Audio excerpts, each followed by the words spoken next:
Sometimes, after a long day at the office or out running errands, you want a quick, no-fuss meal that's easy to prepare.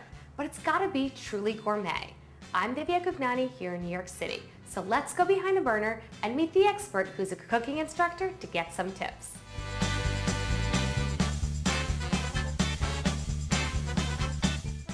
So I'm here with Chef Rob Endelman. Rob, I see beautiful peppers and chicken. What are we making? We're going to make a sautéed chicken dish with curried vegetables. Should I cut these up? Sure. Okay. So do you want me to show you how? Or are you going to do it? I'm going to do it. Okay. So I'm going to take the top out first on my peppers because I like to remove them. Okay. I'm going to show you an easy way maybe. Okay, good. But I want to see your way. My way is I go like this, and then I literally just take the insides of the whites out. Okay. So I just either peel them out or I take them out with my knife, and then I slice them. What's your way? My way. Yes. Maybe a little bit easier. Okay. I'm going to cut the top off, and then I'm going to cut the bottom off. This, right. by the way, is that called... way it's easy to chop. Also chef's treat, so we can Yes. taste some. Now, Yum. I've got a flat surface, two flat surfaces. I'm going to cut through one side of the pepper, which then Just peel it. opens it up. You take out the middle seed, okay, and that actually broke apart on me, which is fine. You can take out the white that way, and then cut quick strips. Do you want to show me to show you the onion? Show me. Okay, so we've got the root end, which is the bottom, and the non-root end, which is the top. We're going to cut that side off, creating a flat surface. Another tip and trick, always try to cut on a flat surface. It makes it a lot easier to control the knife. You've got your flat surface, and then cut through the root end, cutting two halves. We'll leave one off to the side. We'll peel the other one quickly. And then, just to mimic the shapes of the peppers that we just cut, we're going to cut slices. Last thing that we're going to add to the dish at the end to give it more flavor, nutrition, is parsley. So Rob, now it's time to saute the chicken. The first thing we're going to do, we've dried the chicken, now we're going to give it some flavor by seasoning it, okay? So I'm just going to take some unrefined sea salt, put it right on top of the chicken. Meanwhile, by the way, our oil is heating while we're doing this, so it all happens at the same time.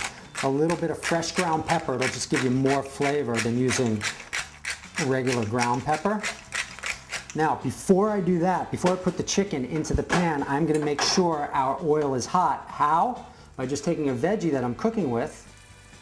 You hear the sizzle? The pan is hot. So we're just going to let this chicken sit until it browns. It's going to take about 3 or 4 minutes per side to brown. We're going to brown both sides, and then we're going to finish it in the oven because the inside of the chicken is going to be raw, and we need to finish cooking it somehow, so we're going to finish it in the oven.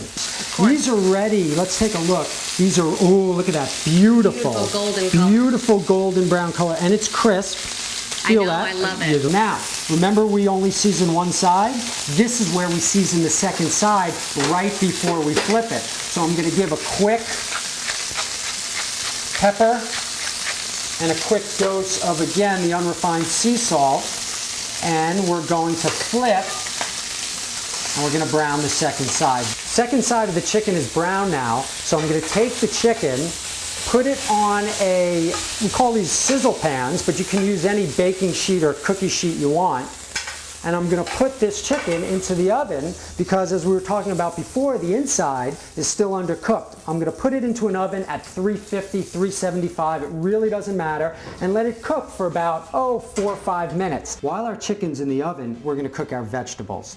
Now, we're going to use the fat from the chicken to cook the veggies, but be careful. If you have too much fat in the pan, which we do here, you can use a paper towel, scrunch it up so you don't burn yourself, get most of it out, okay? And then we've got the right amount to cook the vegetables in. Now, also, if you see that color on the bottom of the pan? That's all the brown bits. Yeah, chicken residue, brown bits. Not technical terms, but actually the technical term is flavor. That's what that is. We don't want to wash this pan. We don't want to use another pan. That's why we're using this pan. So now we're going to take the veggies, put the onions in, not the parsley, we'll wait for that. I am going to stir. And as I'm stirring, I am getting those brown chicken bits off the bottom of the pan which are going to end up in our vegetables. You want the meat to rest a little bit. Yeah, you want the meat to rest, and then another tip, if you can, let it rest on a cooling rack so it doesn't steam on a plate, and then you lose your beautiful crispness because of the moisture. It gets soggy. So we put the curry powder in, and then again, remember we prepped that parsley. We're just going to put the parsley in, and at this point we can turn the heat off. And the parsley is so delicate that, look, I'm even above the heat source. The heat isn't even on. I'm here, I'm up here. There's enough heat in the pan to kind of wilt the parsley. Exactly. There we have a very colorful, exotic dish.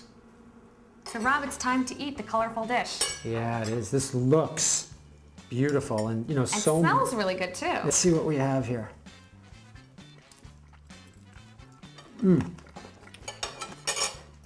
The chicken is really good. We did a great job. It's moist. And it's crispy. Exactly, that's what I was going to say. That's the key to this dish, is getting that skin crispy. It's just another texture. Thanks, Rob, for having us. Oh, my pleasure. Thanks for being here. Stay tuned to Behind the Burner, where we give you the tips, tricks, and techniques that are lighting the culinary world on fire. For the recipe, Q&A, photos, and more, visit behindtheburner.com.